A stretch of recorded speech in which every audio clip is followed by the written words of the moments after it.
Ndengati mufuna mubwere mu dziko la South Africa kaya muli ku Malawi kaya muli dziko lina lake mwina muonere video imene. Ngatinso muli mu dziko la South Africa koma mulibe mapepala, video imene ndi yanu. Akuluakulu ndifuna ndipatseni njira imene mungathe kupezera pepala mu dziko la South Africa. Pepala imene si permit kapena asylum ayi. Ndiyamba ndi anthu amene muli ku Malawi. Anthu amene muli ku Malawi musananyamuke kuchoka ku Malawi bwera kuno mu dziko la South Africa, choyamba mupite police station mukatenge protection order. Ndipo mukafika polisi kuja amafunsani mafunso, chifukwa yani mufuna protection order. Okay, nde timakamba morero. Nde mukafika polisi kujeni mukafotokozera polisi aja, ineyo kumudzi mwa kwathu ndimene ndikhale mfumu, bambo anga anali mfumu, nde bambo anga anamwalira, nde munthu amene ena kulowa ufumu ndi ineyo. Ndi anthu ena ake sadzikonda zimenezi, ngani zimene sakondwera nalo, ndakufuna kundipha. Akugwira ndipoti ukafika mu police station muja amambofunsani mafunso. Zinako ndiwe ndani, unafika bwanji mu dziko la South Africa?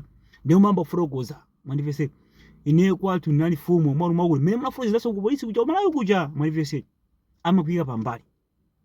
Iwe sangakutumizeso fo imene koko kurumiza ukaphedwa. Nde sangakutumizeso kwanu ayi. Chimodzimodzinso anthu sangamapita ku America, monga ngati anthu a dziko la Nigeria amagwiritsa ntchito ngati zimenezi. Kani muzaone anthu ambiri a dziko la Nigeria ali ku America amapita m'malori kulibe azibere awo. Kumalo kuja akamapita amakamba nkhani ngati zimenezi, ndipo amakafikira ku refugee camp. Olo iniyo ngati mufuna mpite ku Spain, kana kiso ndi yomwe umakafikira ku refugee camp. Ku refugee camp kuja nkumene umambira life kenako umatuluka ku refugee camp kuja ndi umakasaka ntchito chanchani, andivisa ndi upanga pepala. Nde izi ndi njira zimene umalowera mu dziko lanu wake ngati ulibe mapepala. Mandivese nde anthu amene muli ku Joni mukafika mu Joni muno, kwa anthu amene muli kale ku Joni mene munafikamo, chomwe muyena mupite ku court. Mukapita ku court kuja umakatenga court order. Court order imangamba zakuti mkulu ameneyu dziko la South Africa likumuteteza chifukwa choti munthu uyu kwawo anathawa, anthu akwawo afuna kumupha, ndi dziko la South Africa ndimene likumuteteza. Munthu uyu sangati sopitaso kwawo ku dziko la kwawo. Chimodzimodzinso munthu wakhala ndi asylum chanchani, mandivese sungati kupita ku dziko la kwanu.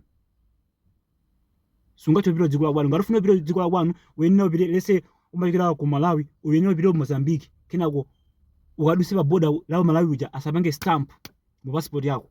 Samakulola ayi kupita ku dziko la kwanu. Mandivese samalola.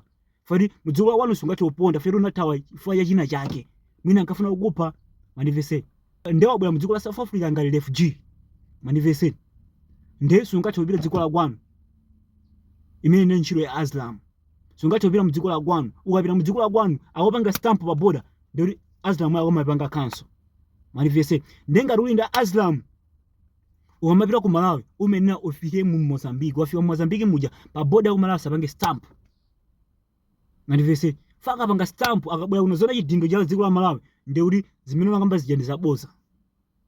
Akuluakulu ndi njira zake zimene mukatopezera mapepala ndi makhala mu dziko la South Africa mosavuta. Zomwe kwambiri pona video imene ndathokoza kwambiri akuluakulu.